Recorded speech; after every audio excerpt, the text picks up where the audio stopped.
Are you wondering which image editing tool is better? Today, we're comparing Photopea and GIMP.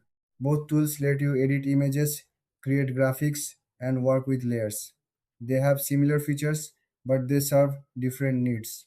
Let's start with Photopea. This tool runs in your web browser, so you don't need to install anything. It has a user friendly interface that feels familiar, especially if you've used Photoshop.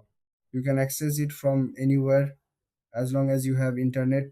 It supports many file formats, making it versatile for different projects. Now, let's talk about GIMP. This is a powerful desktop application that you need to download.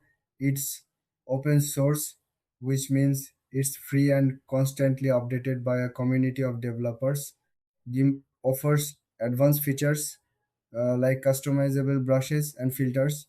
It's great for those who want deep control over their editing process. So, what are the main differences?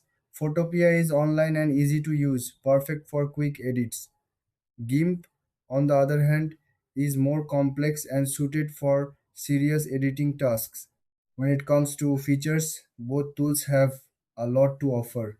Photopea has a clean layout and quick access to tools. GIMP provides more advanced options, but it may take time to learn. In terms of pricing, Photopea is free with ads, while GIMP is completely free with no ads at all. So, which one should you choose? If you need something fast and simple, go for Photopea. But if you want powerful features and don't mind a learning curve, GIMP is the way to go. Thanks for watching. If you found this comparison helpful, don't forget to like and subscribe for more content.